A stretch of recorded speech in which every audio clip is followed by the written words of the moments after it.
bersama kami di Lia Finansial. Kali ini kita akan membahas tentang saham GPSO atau Geoprima Solusi Tbk. Ini perusahaan yang bergerak di bidang survei ya. Kalau kita lihat di sini, ini ada Karmadi Margaka sebagai direktur utama dan ada direktur keuangannya yaitu Suryawati Tamin. Untuk nama kantor mereka, ini mereka contohnya di Jakarta Utara di Indonesia. Ini tampaknya cukup singkat ya. Baru kali ini kayaknya temukan untuk yang sebuah perusahaan itu dia agak singkat alamatnya. Tapi kita lihat gimana dan kinerja mereka. Untuk laporan keuangan kali ini nilainya itu dia satuan penuh ya. Dia satuan penuh dan bentuk itu dia rupiah. Custom banknya dari 7 miliaran sekarang menjadi 700-an juta. Oke, berkurang. Persediaan kita lihat di sini dia ada sedikit peningkatan di mana meningkat sekitar 500-an jutaan saja sih. Saya angkanya cukup kecil. Tapi kita lihat dulu total asetnya dari 62 miliaran menjadi 55 miliaran. Nah di sini kita lihat ada penurunan aset yang cukup besar ya. Tapi kita lihat nanti sebenarnya asetnya itu dia berkurang karena hutangnya atau gimana. Jumlah hutangnya dari 11 miliaran menjadi 10 miliaran. Nah dari sini sudah bisa nampak ya. Untuk hutangnya sendiri dia berkurang kurang lebih sekitar 1 miliaran saja. Sedangkan tadi penurunan asetnya itu cukup banyak, jadi kemungkinan besar di ekuitas. Ekuitas memang mengalami penurunan di mana dari 51 miliaran sekarang menjadi 45 miliaran. Nah ini ada berkurang sekitar 5 miliaran ya, 5 miliaran hingga 6 miliaran. Untuk penurunan ekuitas sendiri kita lihat dulu penjualannya juga turun 16 miliaran menjadi 10 miliaran. Padahal penjualan turun, tapi bahan pokoknya itu dia malah meningkat. Kemudian diikuti dengan beban penjualan dan beban umum administrasi. Tapi kalau kita lihat di sini ya, intinya kayak mereka sudah melakukan penghematan ya, karena biasa terus meningkat. Ini mereka sudah melakukan penghematan. Pendapatan atau beban lain-lain sekitar 1,9 miliaran minus ya. Sebenarnya penyebab kerugian mereka itu ditambah lagi oleh yang beban lain-lain ya. Kalau kita lihat di sini, nah itu sehingga ruginya itu dia meningkat dari awalnya ratusan juta sekarang sudah menjadi miliaran.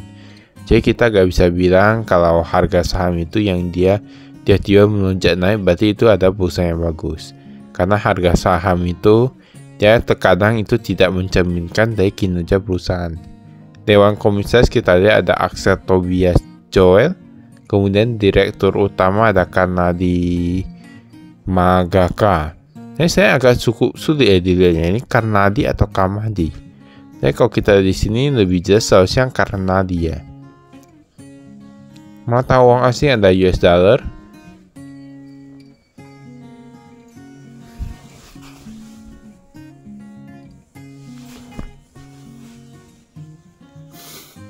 Nah ini kita skip dulu.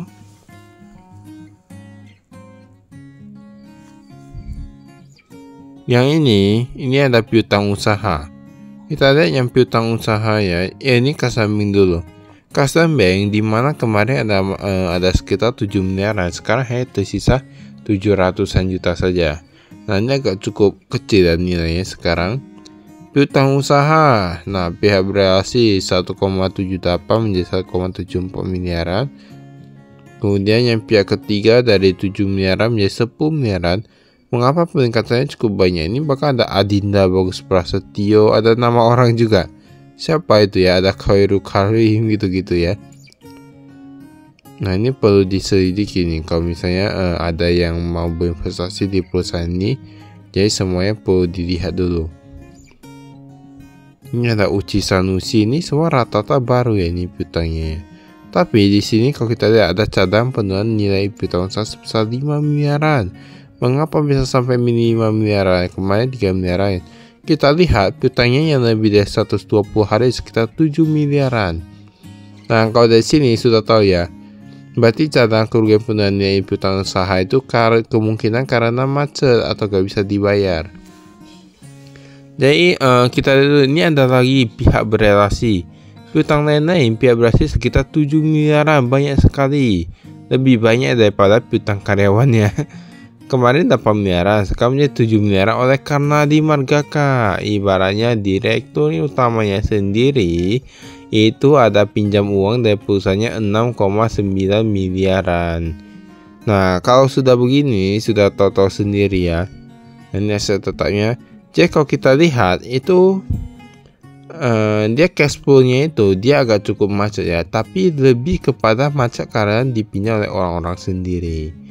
Nah, kalau begini sudah tahu sendiri, sebuah perusahaan itu entah kenapa kami kurang suka kalau ada pihak berasi yang dia minjam uang dari perusahaannya dan nggak bayar.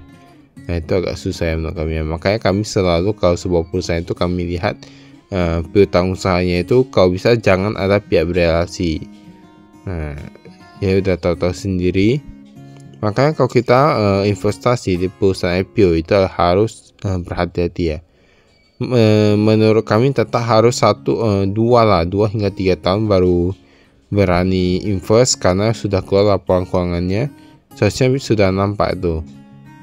Nah, jadi ini perusahaan kan baru IPO 2021 ya. Ini penjualan itu kita lihat penjualan bank dagang dari 12 miliaran sekarang menjadi 9 miliaran.